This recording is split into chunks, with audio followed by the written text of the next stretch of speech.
Hey, what's up, y'all? It's Steve again, Harmless Rebel. Do a kind of a wet spinning slash final update. I think most of this stuff is newer stuff that I've picked up over the last, I don't know, some of it the last 4 or 5 months. I'm sure there's a couple things in here that I've had for a year or two, and I'm just getting around to spinning. But pretty much all metal, maybe a little bit hard. Now, definitely some hard rock and stuff in here too. So just kind of jump into it. First up, really cool to find this.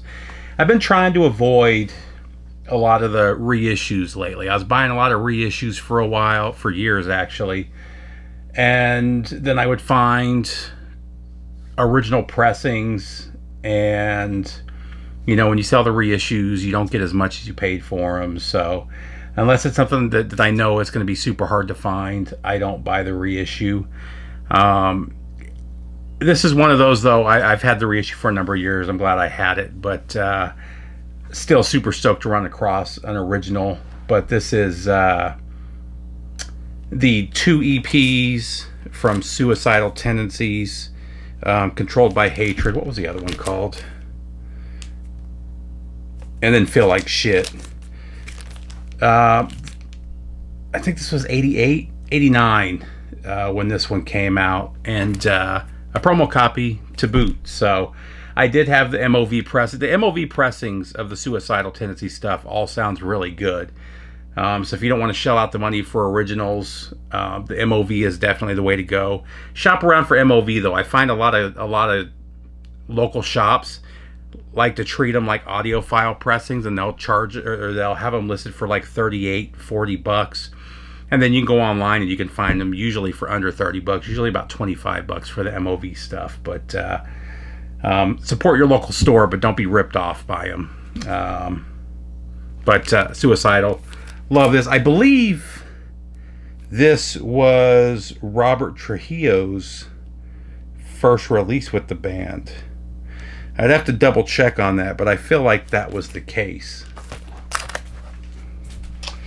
Next up, just one of my favorites, one of my all-time favorites is especially the first half of the 70s era of Alice Cooper, but quite a few of the Alice Coopers have been getting audiophile pressings, and Alice Cooper is one of those artists that I listen to Alice Cooper and Black Sabbath and maybe BOC are probably the 3 bands that I listen to the most. I don't think I go more than a month or 2 without pulling out an Alice Cooper record, and I usually end up pulling out 2 or 3. Same thing with Black Sabbath, but this is the Rhino Hi-Fi, Love It to Death, which has always been a favorite of mine. So when I saw they were doing it, I pre-ordered it right away.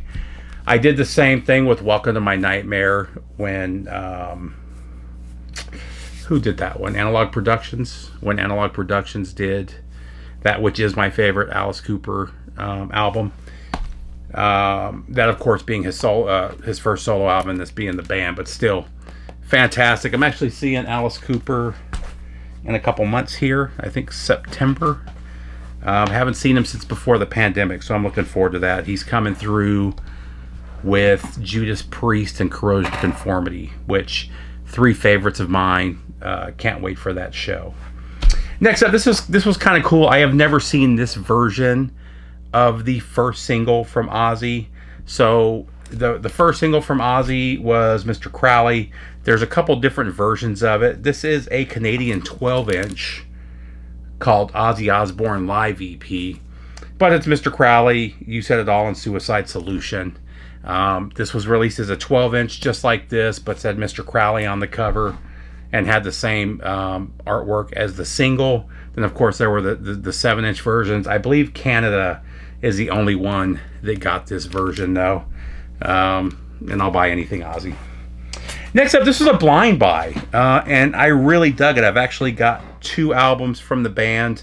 I haven't spun the other one yet. I was at a local record store, actually a CD warehouse, flipping through the used stuff and saw this. And it looked... I wasn't sure. It kind of looks like death metal, but it also looks like prog. And that's what it is, progressive death metal. And I really dug it.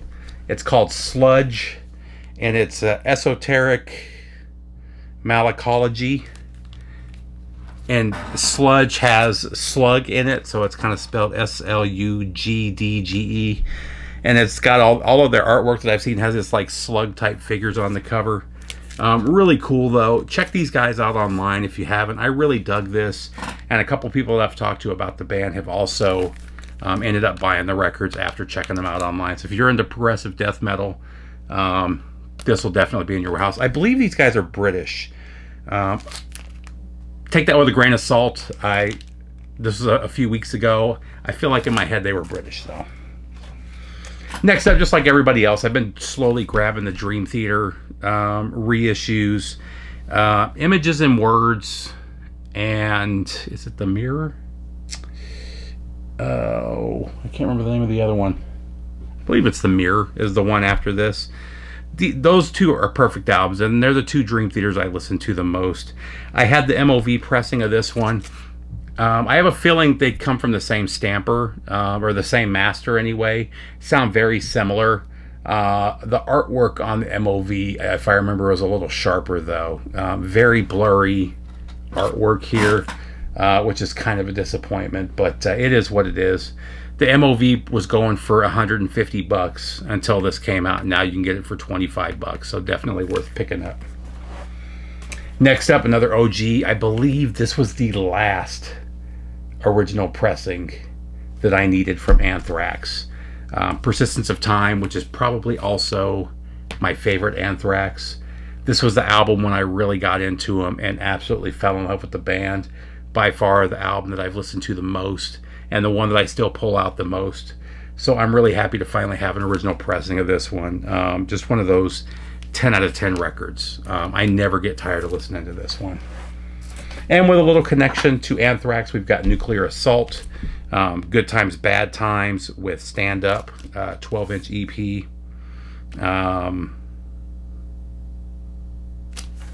I actually, in another video, I'll be showing some more Nuclear Assault, because separate of this, I ended up running across some other stuff of theirs too. But, and speaking of EPs, actually there's a couple of them coming now. Whiplash, this was the one Metallica EP I didn't have on vinyl.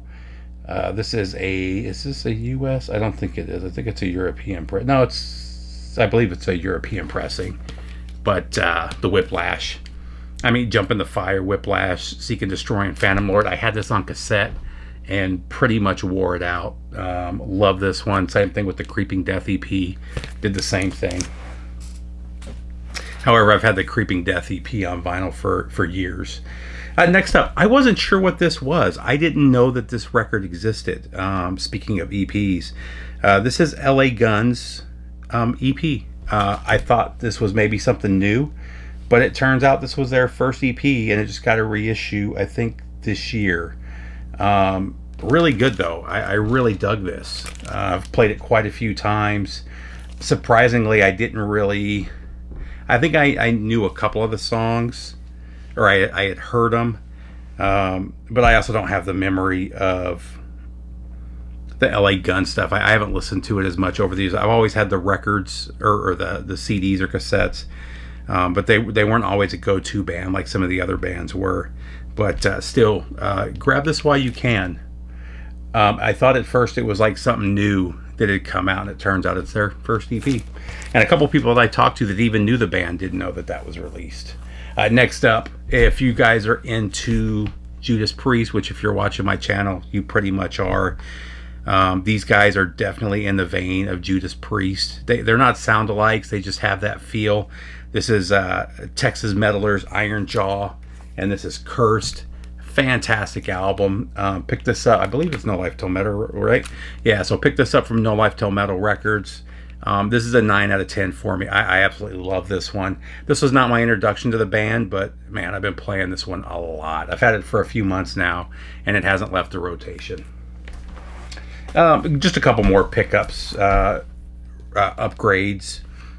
Picked up another copy of the Queensryche EP.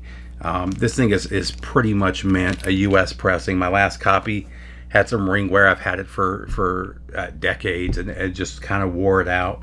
And really nice to have a really clean near mint pressing of this. This is my favorite thing that they ever released. I think Queen of the Reich is one of the greatest metal songs of all time, and it's the best song that Queensryche ever wrote. It's still an all-time favorite of mine. And then I also picked up from the same spot a near mint pressing of The Warning as well. Again, another upgrade. Mine was pretty well worn out and worn in. And then the last couple, you know, Ozzy just did his final concert, and not that I needed that to pull out some Black Sabbath. I always am pulling out Black Sabbath. But these are some recent pickups that I've had over the last few months. Both really related, but this first one, man, this thing sounds so good. This is the WWA pressing, which is either the second or third pressing of Black Sabbath Volume 4. So they were released on WWA after Vertigo, and these things sound fantastic. Now, this is the version that uses the Vertigo plates, which is the nice thing about some of the Sabbath stuff. If you look online, you can find out which NIMS pressings, which WWA pressings, which other pressings use those Vertigo plates. I mean, I paid like $25 for this, whereas a first Vertigo would have probably been $100, $150, you know? And it's the same plates, sounds just as good. Fantastic pressing. And also one of my favorites. And then one of my other favorites, I just picked this one up. Unfortunately, this one is not the Vertigo stamper. This is a 74 UK pressing. I just didn't have a UK pressing of this one, but this is Black Sabbath. This is the NIMS pressing with the gatefold, the correct, the UK tracks, everything. It still sounds really good. It's missing the bass, though. The original Vertigos had a little more bass to them in the drums and the bass lines. It's really nice pressing. I would still recommend checking it out, but it just doesn't sound as good as the Vertigo. And then last but not least, this is really cool. I saw this box that I originally thought it was a bootleg. I still would have bought it, but it's called Black Sabbath Hand of Doom. This is an Italian box set, and it's the first 4 records. And this was released, I believe, I can't remember off the top of my head, I believe it was the early 80s, but it may have been, let's see if it says. Nah, I'd have to look it up again. Oh, 1984. So this is released in 1984 in Italy, and it's the first 4 albums. It is an official pressing, it's not a bootleg, but the records are mint. They looked like they were unplayed. And though I have a multitude of copies of each of those, man, you can't. Look how cool that is. I couldn't not grab that for the collection. So that's it, guys. Hope everybody's doing good. I'll try to be more consistent. I'll try to do groups of videos so that I can consistently put stuff out, maybe do 2 or 3 at a time. That'll give me a couple weeks worth of content so I can keep the channel fresh, I guess. But hope everybody's doing good, and I'll see you soon. Take care, BC.